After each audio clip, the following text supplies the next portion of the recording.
هذه حتى أتوا اليقين اللهم صل وسلم وبارك على سيدنا محمد في الأولين وفي الآخرين وفي الملأ الأعلى إلى يوم الدين. أما بعد. Mes chers frères et sœurs, nous avons abordé durant ces derniers sermons auxquels vous avez participé, toujours dans le domaine de l'éducation bien évidemment, on est en train de traiter la première étape, donc on a fait le diagnostic de cette première étape qui est entre 0 et 6 ans, et on avait dans un premier temps évoqué les particularités et les caractéristiques par lesquelles se distingue cette première étape. On a aussi évoqué les difficultés qui pourraient éventuellement faire barrage à un aboutissement à une bonne éducation. Quelles sont les difficultés que nous pouvons éventuellement rencontrer pendant cette période? On les a évoquées et bien sûr on va tout le temps les rappeler à chaque fois qu'il y a une intervention le samedi soir, Inch'Allah, notre rencontre mensuelle. On va tout le temps développer justement ces points-là de manière à ce que ça devienne assimilé parce que comme je vous ai dit, c'est un domaine que nous ne maîtrisons pas, nous les musulmans, et il faut absolument qu'on lui attribue son importance pour que nous puissions devenir plus efficaces dans l'éducation. Parce que transmettre les valeurs, les convictions et le comportement, ce n'est pas à la portée de tout le monde. Et si vous avez envie d'observer, vous n'avez qu'à constater l'état de notre Ummah au jour d'aujourd'hui. Malheureusement, on voit qu'il y a une très grande méconnaissance dans la manière d'éduquer nos enfants et de transmettre ces croyances et ces pratiques et ces lignes de conduite et de comportement à notre progéniture et à notre descendance. Aujourd'hui, Inch'Allah, nous allons évoquer les moyens et les outils que nous allons utiliser, investir, de quelle manière on va éduquer l'enfant. Maintenant que nous avons fait le diagnostic, alors de quelle manière les outils les plus adaptés à cette période-là? Et bien, premièrement, nous allons éduquer l'enfant par le biais de l'histoire, de lui conter, de lui raconter des histoires réelles, vraies, mais en même temps objectives. Ça veut dire que j'ai envie d'inculquer une valeur, un comportement à l'enfant.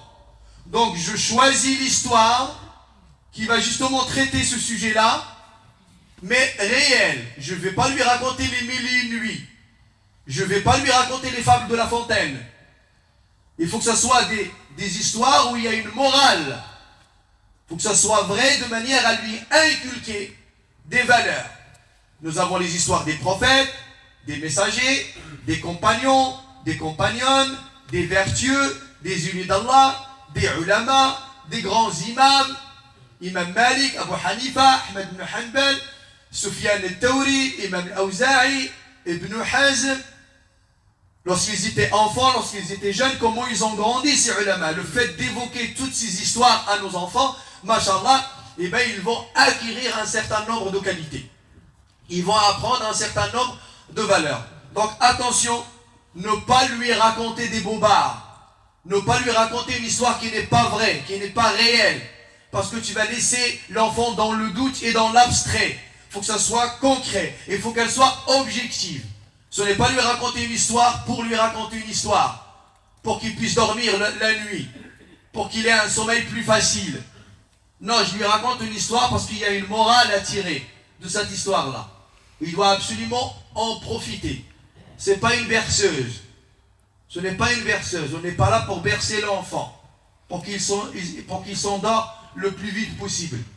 Il va dormir, Inch'Allah Ta'ala, mais raconte-lui des histoires sur la foi, sur la confiance en Allah, sur le fait de se remettre à Allah, sur le fait de cheminer vers Allah, d'être vrai, d'être dans la véracité, lui inculquer la sincérité, comment être sincère, comment être droit, comment être ponctuel, comment être correct. Vous voyez, ce sont ces valeurs-là qu'il faut lui apprendre. Deuxième point, deuxième outil, deuxième moyen que nous pouvons aussi utiliser, c'est l'éducation à travers les jeux, mais encore objectif. On va jouer, on va s'amuser parce que l'enfant, il aime s'amuser. Il aime se distraire.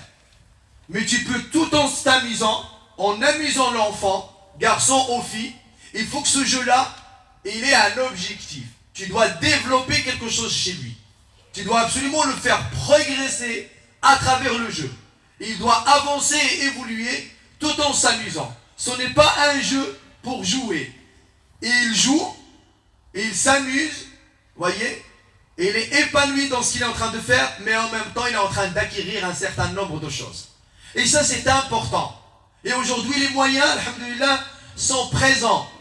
Nous avons beaucoup de jeux qui font que, alhamdoulilah, l'enfant joue et en même temps, il développe un certain nombre de capacités. Il développe une certaine maturité. Il est en train de progresser. Il est en train d'évoluer. Voyez, quand on voit que malheureusement, la plupart des enfants aujourd'hui jouent à des jeux, mais qui n'ont aucun objectif, voire même plus grave, l'objectif, il est mauvais. Il est mauvais. L'enfant devient agressif. Toute la journée, il est en train de tuer. Toute la journée, il est en train de massacrer. Ça ne peut que développer en lui des choses complètement, des ressentis, des sentiments, des émotions complètement négatives. Négatives. Donc, il faut faire attention à ce genre de choses. Les parents ont la responsabilité de sélectionner de quelle manière l'enfant va jouer. Aussi, nous pouvons éduquer l'enfant avec un autre moyen, ce sont les expériences. C'est le domaine de l'expérimental.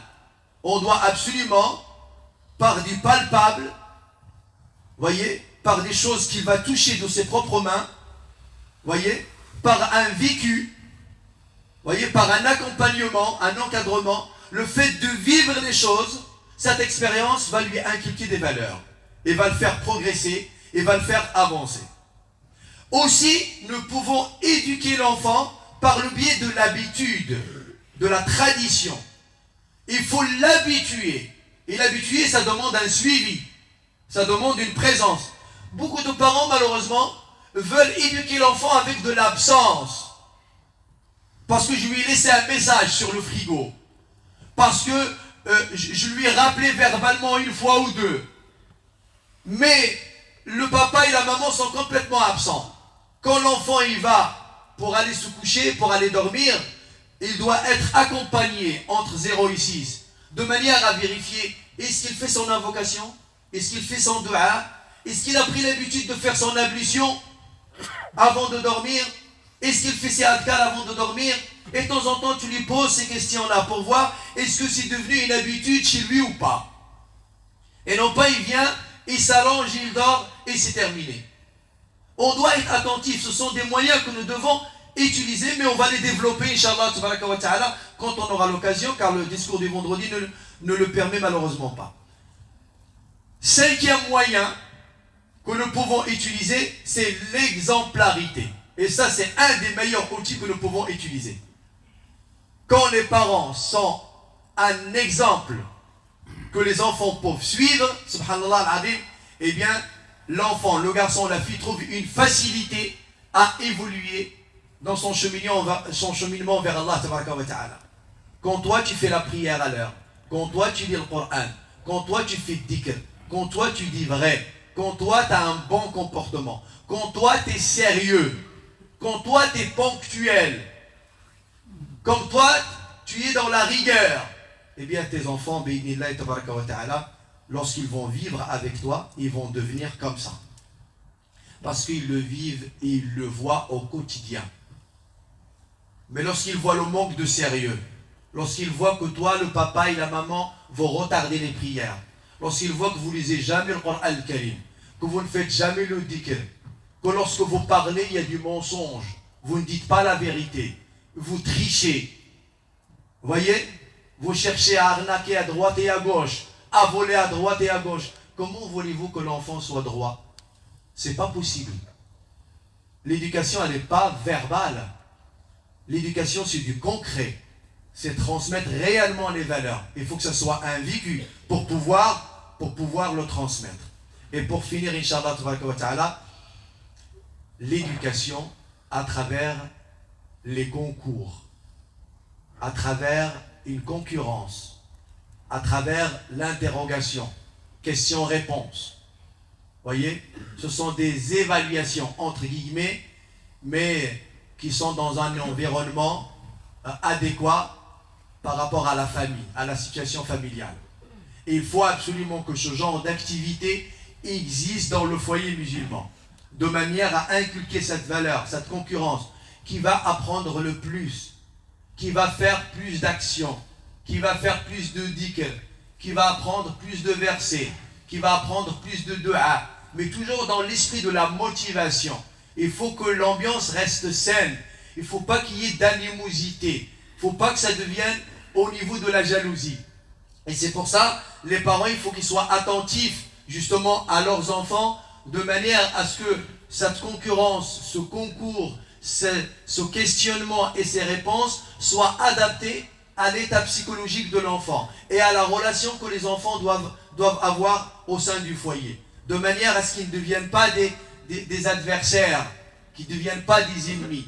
Il faut leur inculquer l'esprit et la valeur de la fraternité, de l'amour, et que ce moyen, c'est uniquement un outil pour que vous puissiez avancer chacun de son côté. Il faut absolument qu'ils comprennent ça. Et subhanallah, lorsque ce genre d'activité existe dans la maison, subhanallah, ce foyer-là, c'est un foyer soumis à Allah tabaraka wa ta'ala, parce qu'il vit selon les valeurs de l'islam, selon les valeurs du Coran al-Karim, selon les valeurs de la tradition du prophète Mohammed sallallahu alayhi wa sallam. Allah yufqina wa yakum lima yuhibbu wa yarda. عباد الله إن الله وملائكته يصلون على النبي يا أيها الذين آمنوا صلوا عليه وسلموا تسليما صلى الله عليه وعلى آله وصحبه وسلم تسليما كثيرا وارض اللهم عن الخلفاء الأربعة وعن الستة الباقين من العشرة اللهم انفعنا بمحبتهم واحشرنا يا مولانا في زمرتهم اللهم اغفر للمؤمنين والمؤمنات المسلمين والمسلمات الأحياء منهم والأموات ربنا اغفر لنا ذنوبنا ويسر لنا أمورنا واختم بالباقيات الصالحات أعمالنا ربنا عجز الطبيب فداونا وفسد الزمان فنجنا وضعفت حيلتنا فقونا اللهم أرنا الحق حقا وارزقنا اتباعه وأرنا الباطل باطلا وارزقنا اجتنابه اللهم وفقنا لما تحب وترضى بعنا يا ذا الجلال والإكرام اللهم حبب إلينا الإيمان وزينه في قلوبنا وكره إلينا الكفر والفسوق والعصيان واجعلنا اللهم من الراشدين اللهم آت نفوسنا تقواها وزكها أنت خير من زكاها أنت وليها ومولاها برحمتك يا أرحم الراحمين يا رب العالمين وصل اللهم وسلم وبارك على سيدنا محمد وعلى آله وصحبه أجمعين سبحان ربك رب العزة عما يصفون وسلام على المرسلين والحمد لله رب العالمين وقوموا إلى صلاتكم يرحمكم الله.